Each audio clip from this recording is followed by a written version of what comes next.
So this morning I want to talk to you about dark sentences, dark sayings, what exactly it means, and why they exist in Scripture. I found this on Google yesterday. So the problem is, if you try to search it again in the morning, it will not say exactly the same thing. It will have other things posted up. So I copied it and pasted it and saved it. I'm going to read this to you, and I'm going to explain to you why dark sayings, dark sentences exist in the Scripture, and why some people understand them, but the vast majority of people do not. Dark sentences in the context of political interpretation refers to enigmatic or cryptic statements, riddles, or parables that require deeper understanding to be fully grasped.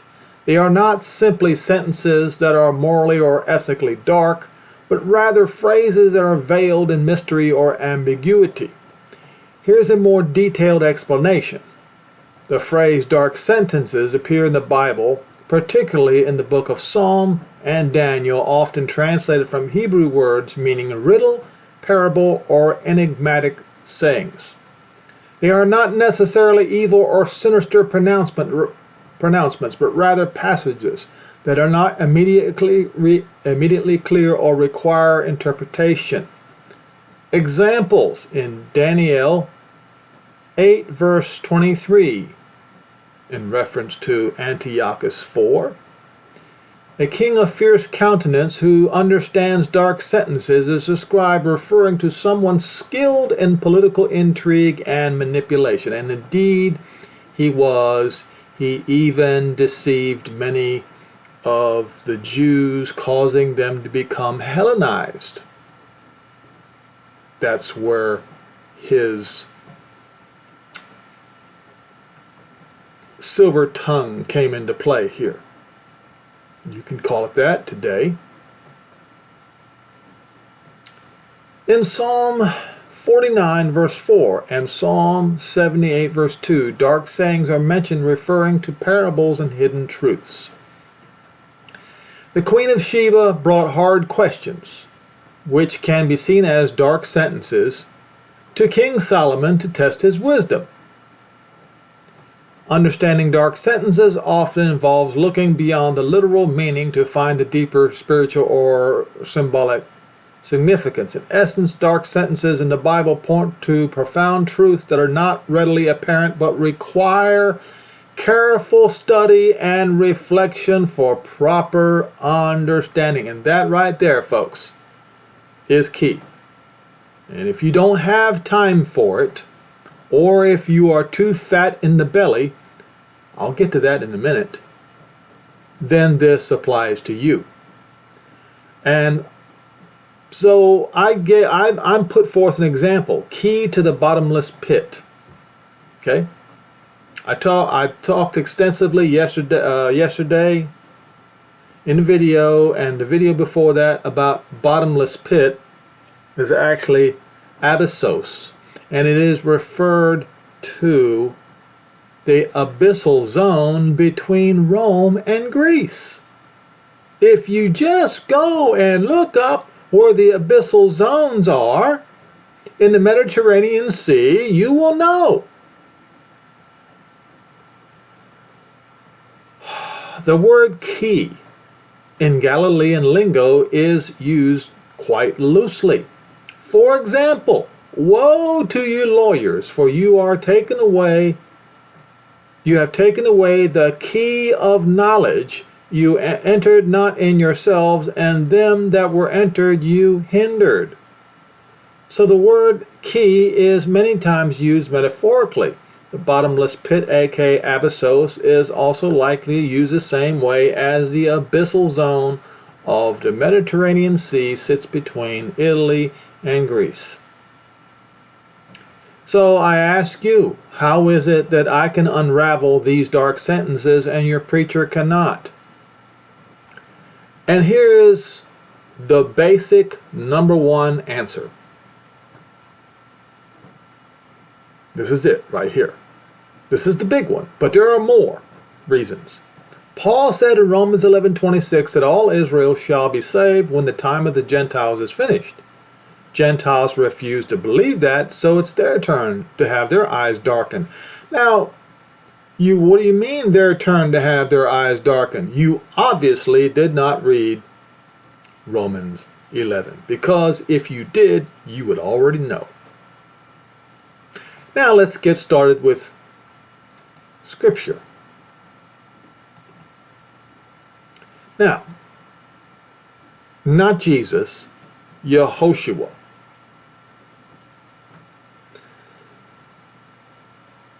The disciples came and said unto him, Why are you speaking to them in parables? And he answered and said to them, Because it is not given, because it is given to you to know the mysteries of the kingdom of heaven, but to them it is not given, as in the Jews of those days. For whosoever has, to him shall be given. And if he continues, and it helps, he produces more abundantly, he will be given more. But whosoever has not, from him shall be taken away even that he has. Therefore I speak to them in parables, because they seeing, although they have eyes to see, they do not see. Although they have ears to hear, neither do they understand. And in them is fulfilled the prophecy of Isaiah, which says, By hearing you shall hear, and shall not understand, and seeing you shall see, and not perceive. We will go to Isaiah, and we will find out what that says and learn something from it.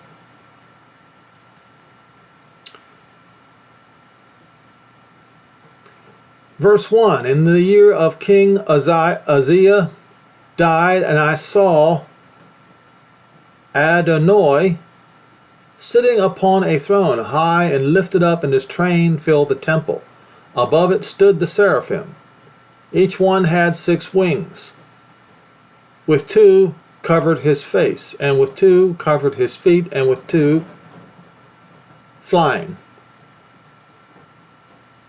One proclaimed unto another, saying, Kadosh, Kadosh, Kadosh, Yehovah Tzabah. The whole earth is filled with his Chabod. And the posts of the door moved at the voice of him that proclaimed, and the house was filled with smoke. And then I said, Woe is me, I am destroyed, because I am a man of unclean lips, and I dwell in the midst of a people of unclean lips, for my eyes have seen Melech Yehovah Tzabah. And then flew one of the seraphim unto me, having a live coal in his hand, which he had taken with a tongue from the altar, and laid it upon my mouth, and said, Strike your lips, and your iniquity is taken away, and your sin is purged. And I heard the voice of Adonai saying, Who will I send, and who will go? And who will speak? Then I said, Send me. And he said, Go and tell this people, to hear indeed, but understand not, and see and indeed, but perceive not. Now what? Listen carefully, because this now applies to the Gentiles. Make the heart of this people fat, and make their ears heavy, and shut their eyes, lest they should see with their eyes, and hear with the ears, and understand with their heart, and be and return and be healed. And then I said, Adonai, and he didn't say how long, but before he even asked it, he said, until the cities be wasted without inhabitant, and the houses without man, and the land be utterly desolate. That occurred, folks. It already occurred.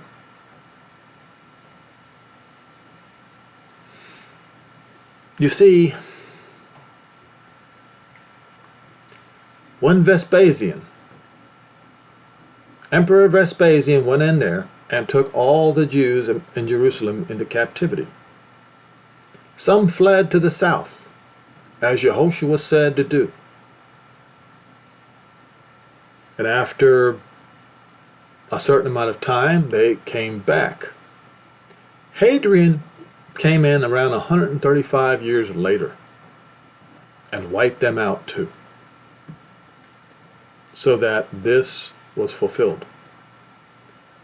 Once that's fulfilled,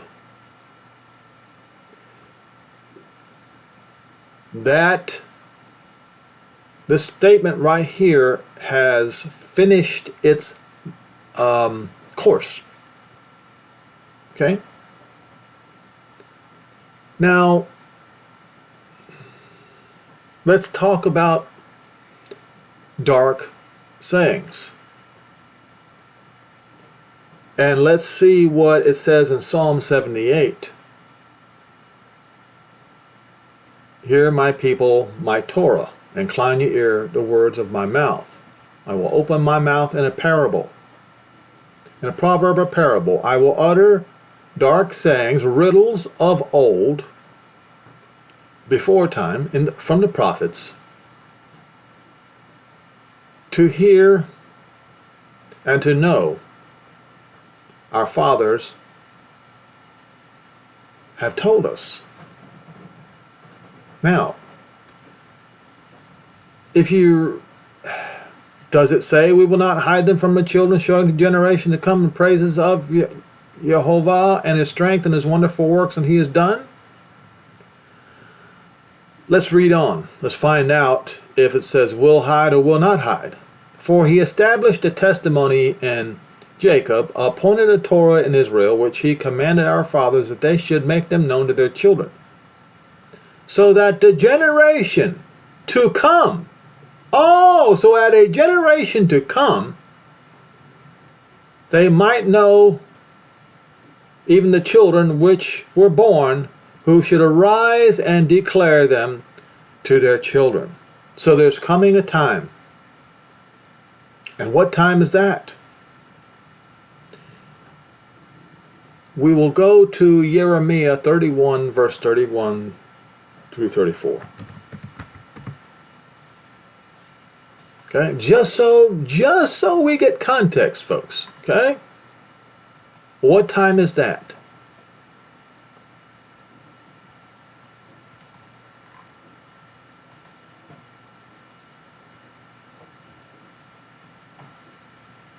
And Paul said, when the time of the Gentiles comes to the end, all Israel shall be saved. And this is exactly what Paul is referring to, because Paul himself quoted this very same scripture in Hebrews 8, verses 8 through 12. 31. So what day are the children's children going to rise up and speak of these things? And how are they going to know? The days come, says not the Lord, but Jehovah, that I will make a new covenant with the house of Israel and with the house of Yehudah, not according to the covenant that I made with their fathers in the land in the day when I took them by the hand to lead them out of the land of Egypt, which covenant they broke, when I was a husband unto them. Jehovah says, this shall be the covenant that I will make with the house of Israel in the after part. And the Achar Yom, in the after part, says, Yehovah, I will put my Torah, that's what it says, in their inward part, and will write it in their hearts, and be their Elohim, and they shall be my people. And they shall teach no more every man his neighbor, and every man his brother, saying, Know Yehovah, for they shall all know me, from the least of them unto the greatest of them, says Yehovah. Why? For I will forgive their iniquity, and will remember their sin no more. So now you have a sort of a timeline context. Okay? Now,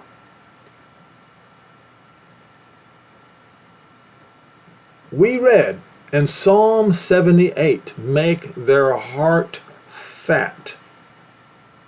Was it? Not 78. Which one was it? Oh, it's the ES6. Make the heart of this people fat. Well, the heart of the people of Israel today are not fat. They are still in mourning yet again. It's happened to the people, the Jews, over and over and over and over again, countless times throughout the last 2 millennia. Okay? Well, what has happened is, now the heart of the Gentiles are fat. Just take a look around. This is the reason why you don't understand the dark sayings, the dark sentences. Even if I tell you what it means, many of you, most of you, still will not understand it and not believe it.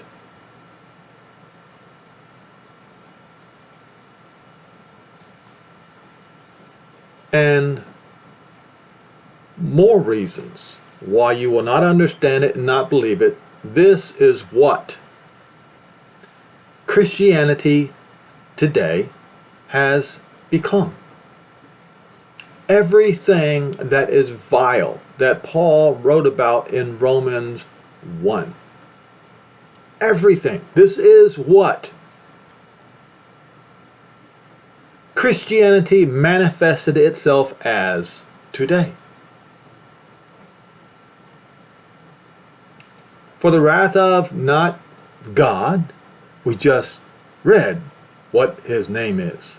Yehovah is revealed from heaven against all unrighteousness of men who hold the truth in unrighteousness. And there it is right there. You hold the truth in injustice and unrighteousness. The truth, because that which may be known of Yehovah is manifest in them, for he has shown it to them. That, for instance, that male and female belong together, not male and female and female. Okay?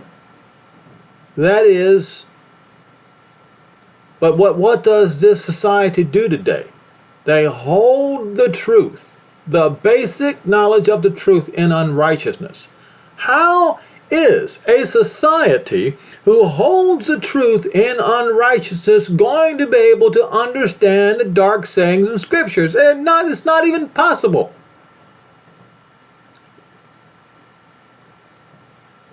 For the invisible things of him from the creation of the world are clearly seen, being understood by them, a work of his everlasting power and divine nature, so that they are without excuse.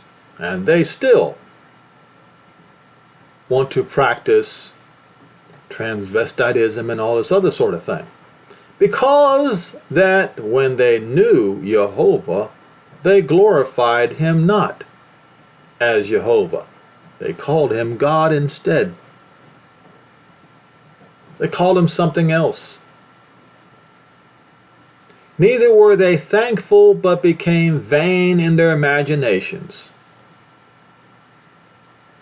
To the point where you have them doing AI with gorillas and polar bears and what are all the other animals speaking, talking nonsense. Yeah, it's on YouTube right now. And their foolish hearts were darkened. Professing themselves to be wise, they became fools. This is what this generation of Gentiles has become, and changed the glory of the uncorruptible Jehovah Elohim into an image made like a corruptible man. Every Sunday at church, you Christians, you bow down to that graven image that he's speaking of right here, and also to birds and four-footed beasts and creeping things. You see all those things over there at the Vatican.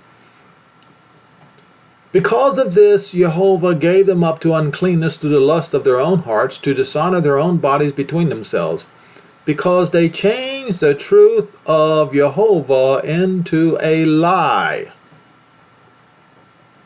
There's no way you're going to understand the dark sentences of the Scripture if you do that. Not possible. And worshiped and served a creature instead of the Creator. Not more than. Instead of. Where it says by side or beside. Let's look at it.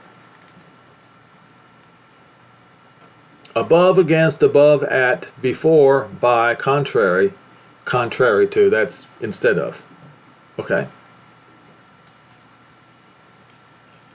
And proof of what I'm saying is all you got to do is Google in Judensaw in Google and just read, and you'll find it eventually, how they hated Shem Yehovah and his name.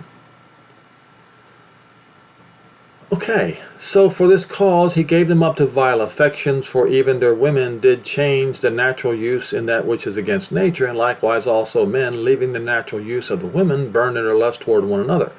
So this is the final result of all of this that they've done. So this is what Christianity has done, because this is their final outcome right here. This is what they become. And it's because they did all of that. Okay? So,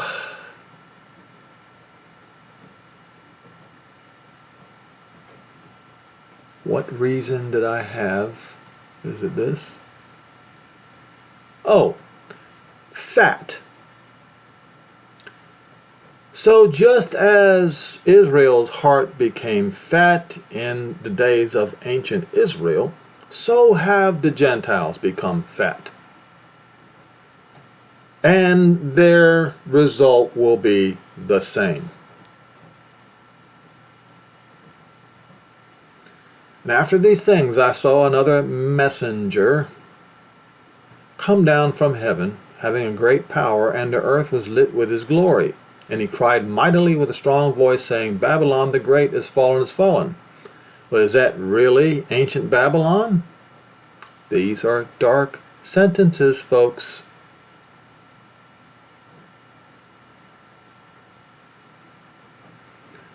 And has become the habitation of demons, and the hole of every foul wind, a cage of every unclean and hateful bird.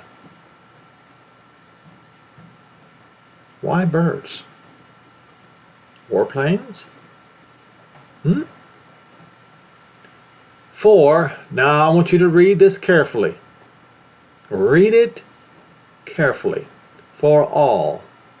That Greek word is pas, which means all, and every. This word, ethnos, means Gentile. For all the Gentiles. All of them have drunk of the wine of the wrath of her fornication, and the kings of the earth have committed fornication with her, and the merchants of the earth are waxed rich, fat, through the abundance of her delicacies. And I heard another voice from heaven saying, Come out of her, my people. Where else does it say, Come out of her, my people? It says in the prophets. Look.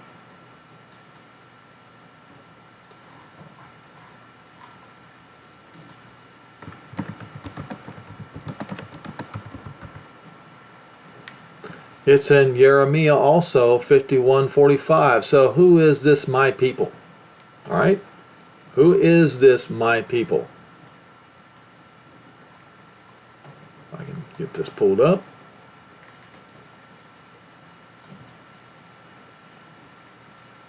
This is severe judgment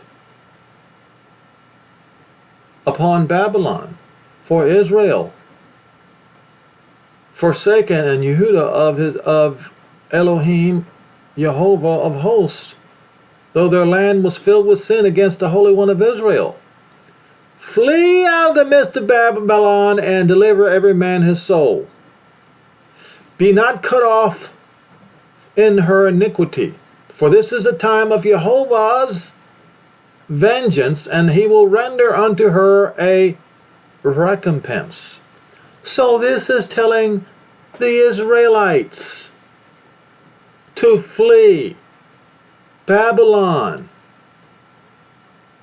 Babylon has been a golden cup in Jehovah's hand and made all the earth drunk. The Gentiles have drunk of her wine, therefore the Gentiles are insane. Well, it says halal. They boast, they celebrate, they are deal makers, they glory. They boast, they are foolish, they are always celebrating. Sounds like today.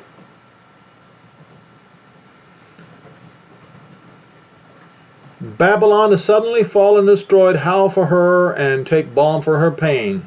Okay, so this is talking about another Babylon.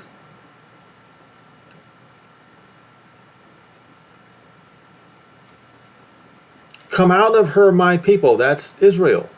You just read that in the book of Jeremiah 51, that ye be not partakers of her sins, that you receive not of her plagues, for her sins have reached unto the sky, and Jehovah has remembered her iniquities. Do unto her even as she did unto you. Who did to the Jews, Jerusalem, the way Babylon did Jerusalem? It was Rome. So this is speaking of Rome. Do unto Rome as she did unto you, and double her unto her double, according to the works in the cup which she has filled, fill to her double. How much she has glorified herself and lived deliciously, so much torment and sorrow give to her. For she said, I sit as a queen, am no widow, and shall see no sorrow. Therefore her plague shall come in one day, death and mourning and famine. And what is that one day? Well, yesterday we just figured it out. It is in the 5th shofar sound when it all starts. And that is why in that video I told you to have your food supplies ready, because it's going to be nearly 2 years before the two witnesses, from that time until the two witnesses rise up and tell the Gentiles to hand over all Israel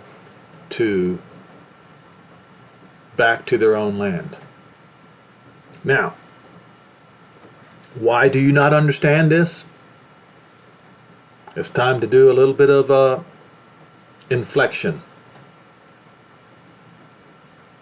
You're too fat. You are too entrenched,